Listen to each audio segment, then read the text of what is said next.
Welcome back. Well, in this week's Community Spotlight, one of our newest members of Community and Constituent Services, Ms. JODY LEDDY, will talk with community leaders about the efforts to build a new recreation center in West County. JODY. Hello, I'm JODY LEDDY, and I'm here today at the Blue Dolphin Restaurant in Crofton. Here with me today are John Hollywood and MICHELE CORKADEL, both leaders in the Crofton community. Today we're going to talk about the Crofton Regional Community Center project and a special event they have coming up to raise funds for the project. John, please tell us more about the project. I would be really excited to do that. Something that Crofton has been looking forward to for a very, very long time is the Crofton Regional Community Center. As a matter of fact, if we go back and look at history and we look at the small area plan, this was number 2 as to what members of the community were interested in. The Crofton Regional Community Center will be a building of about 32,000 square feet. It will be designed both for young people from the ages of 3 all the way up to a little more experienced people to the age of 99. Internally within the center, we will have a basketball court. We'll have martial arts ability locations there. We're also going to have dance studios. And most importantly, we'll have a location for members of the Crofton community to meet. And there's also one other item that I should mention. As part of a location for young people, we also plan on having a skate park. And that will also be an integral part of the entire Crofton Regional Community Center. Great, thanks, John. My son will really enjoy that skate park. He's trying to be a skater dude these days. So, Michelle, tell us about what's the proposed timeline for the project.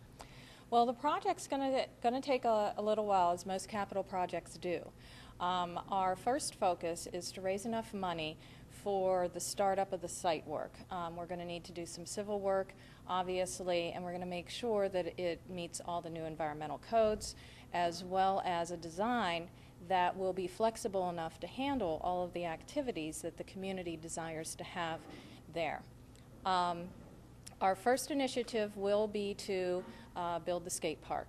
The skate park is something that the teenagers are looking forward to, and it'll bring a new level of extreme sport activity and alternative sports to the region in general. So are you planning on building the skate park before you build the indoor facility? There's a very strong possibility of that as we move forward. Once the site work is complete, we will move forward with the standing building with various phases associated with it as the fundraising affords itself to.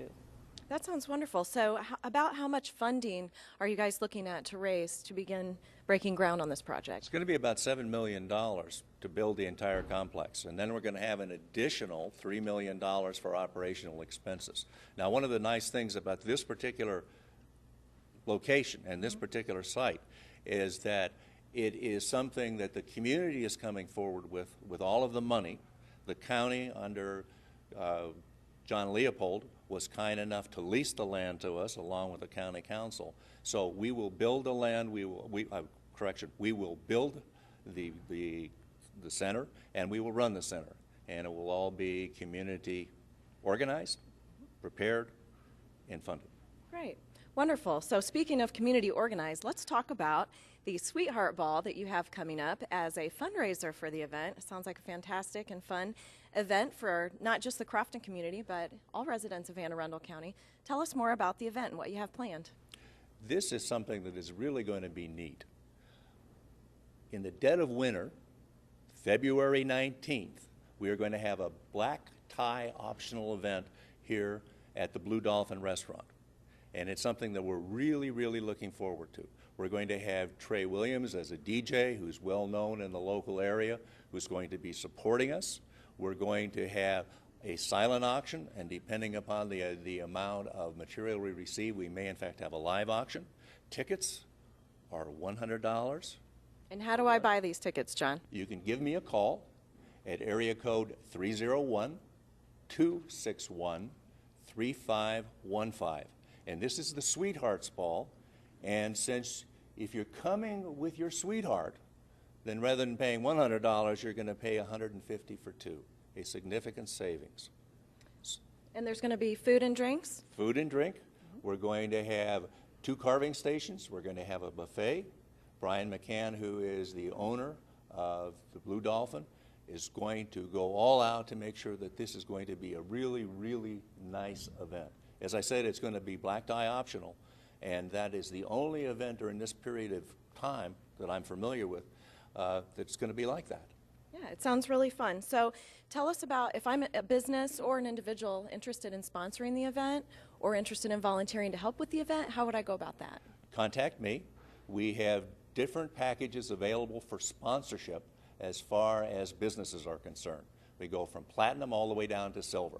And currently we have one platinum sponsor and one gold sponsor. And I want to give a shout out both to Senator Janet Greenup, who is our chairman, and also Bel Air Engineering, who are one of the folks that are in fact current sponsors. We have a number of other sponsors upcoming. I haven't gotten a check yet. And so until I do, we have 2 thus far. Okay, and ticket sales, as I understand, are already underway. Ticket sales are underway, and I want you to know that tickets are going much faster than I thought. So if you're interested, and I know you will be, because as I said, in the dead of winter, there aren't many opportunities for sweethearts to get together, particularly right after Valentine's Day. But it'll be a nice event. Call me, area code 301-261-3515, and I will be most happy to provide you with tickets, or sponsorship events for that matter. And by the way, since we are a community event, this is a community event, and we are a community organization, we're always looking for volunteers, for individuals that want to help us, because the community center cannot be built without the support and help of all of the people in the local community, and that includes both Crofton, Gambrels, and Odenton. So give me a call on that too. All right, sounds great. Thanks, John. And on behalf of County Executive Leopold's office, I want to thank you again, Mr. John Hollywood, Ms. Michele Corkadel, for being with us here today at the Blue Dolphin Restaurant in Crofton.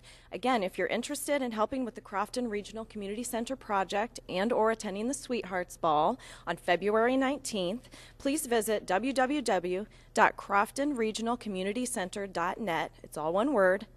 Or call John at 301-261-3515. And for Anne Arundel County's Week in Review, I'm Jody Leddy. Thank you. Thank you, Jody. The Anne Arundel County Fire Department responded to 1,821 calls for service. This included more than 1,217 emergency medical calls and 244 fire calls. 2 major incidents involved a fire that destroyed a North County home and a 2-car collision in Arnold where 5 people were seriously injured. With me now to tell us more about these events is Division Chief Michael Cox of the Anne Arundel County Fire Department. Chief? Thanks, Carla.